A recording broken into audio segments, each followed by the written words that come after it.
From Syracuse to Los Angeles to your living rooms this fall. Some of these beautiful fabrics behind me will be worn on the biggest of stages this football season by none other than the Red Zone's Scott Hansen.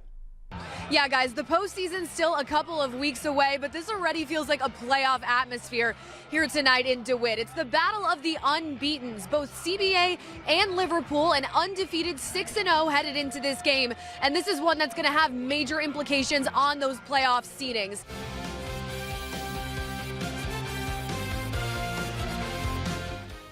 Those of us here in the 315 knew a little secret this spring. Oronde Gadsden should have never lasted until the 5th round of the NFL draft, but that's where the Los Angeles Chargers picked the former Syracuse tight end, and they got a steal. ITC is up 12-0, and I got some ITC cheerleaders here with me who are happy about that. Isn't that right, ladies? Let's put $765 million in perspective.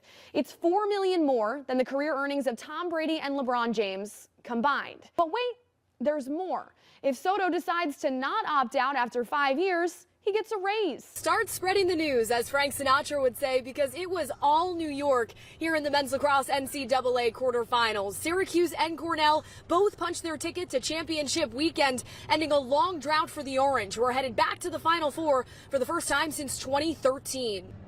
All right, so a lot of CNY pride on the line here tonight, and a little game note for you guys. Syracuse is expected to rest a couple of starters in this game, including running back Yasin Willis and safety Devin Grant, both out with apparent injuries. Coach Brown says he's hopeful to have both of those guys back heading into next week's matchup against Clemson. But nonetheless, the Orange enter this game as 37.5-point favorites, guys. We're here tonight at Apex Entertainment for our live version of the Orange Zone podcast. We're not just going to talk about basketball, we're going to play some. If either of us making one of these shots tonight, that means you have to come out live at 7 o'clock to watch the Orange Zone podcast at Apex. Here we go. It's on you. They didn't hire us for our athletic ability. We'll see you tonight at 7. It's a long baseball summer here in Queens, but the Mets get off to a good start on day one here at Citi Field. The New York Mets were one of the best teams in baseball last season, falling just 2 wins shy of a World Series berth.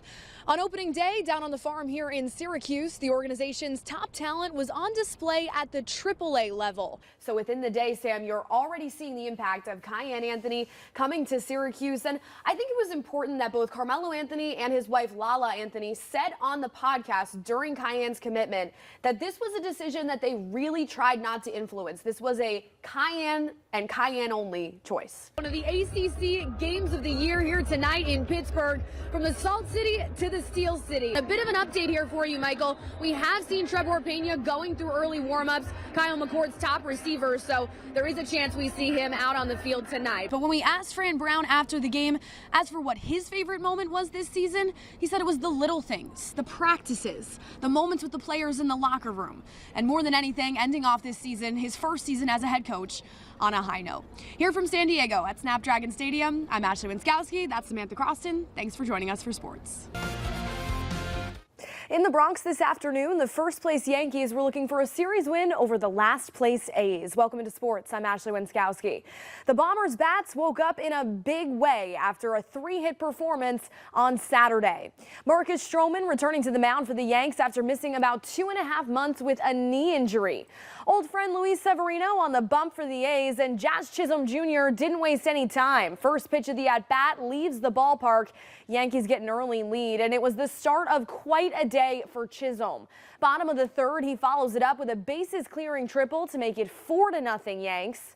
And Aaron Judge didn't want to be left out of the fun. He hits the first of 2 home runs on the day to make it 7-0 Bombers. The offense just kept flowing all afternoon long. Cody Bellinger rockets one to right to make it double digits for the Yankees in just the 5th inning. Bombers would go on to win it 12-5.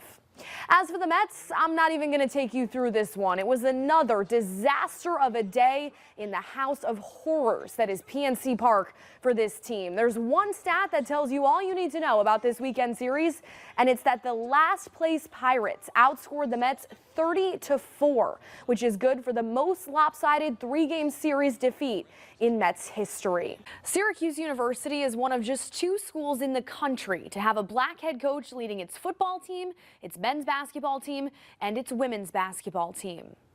Fran Brown, Adrian Autry, and Felicia Leggett-Jack believe they are the start to something that will spread throughout college athletics.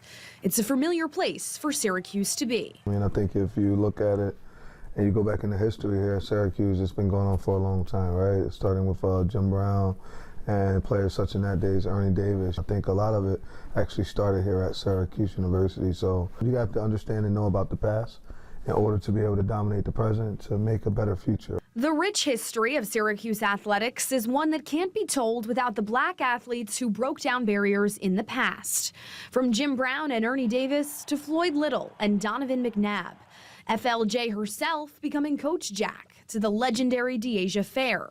There was Pearl before Carmelo and a backcourt of poetry and Red Autry. We are Syracuse, the university, they've always been in the forefront of advancement for minorities and opportunities. And, I commend John Wildhack and Chancellor Cheverud on kind of breaking that cycle, that mode. We have such a forward thinker in our administration and Mr. Wildhack to hire the best people for the job who happen to be African American. It gives you comfort in being able to just go to work and understand and knowing that no one's judging anybody. We're all here just to work. We're all on a mission, right? No matter what you look like. 1 in 5 college athletes in the Power 4 conferences are black.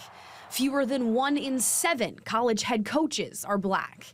It's the most ever, but it's far from equality. Being in a position that I'm in now, I don't take it lightly, and it's not just for my city, it's for everyone in the country, right? To be able to go out and show and say that, yes, being a black man is important to me. It means a whole lot to me to be able to sit in a seat and do what I'm able to do. This here is nothing more of showing that there's equal opportunity. Don't allow circumstances to dictate your outcome. And I'm just on a climb right now to be able to continue to let young guys behind me have hope. I think that the stigma has to change, and that's when we win. And we're not there yet, and we're working towards that. In a city where a private university sits on a hill overlooking struggling neighborhoods, these coaches haven't ignored that. They're driving SU athletics to bridge the divide through community outreach. We could relate, I understand what they're there. I have a lot of empathy there, right? I understand what's going on. I understand what we need. I understand the mindset that some people could be in at a certain time. I know how to get out of that mindset. If we can show that you can come up the hill and get an education and be a part of our family, we can come down that hill and show you who we are. We're all one. The only color that we see is orange. In Syracuse, I'm Ashley Wenskoski.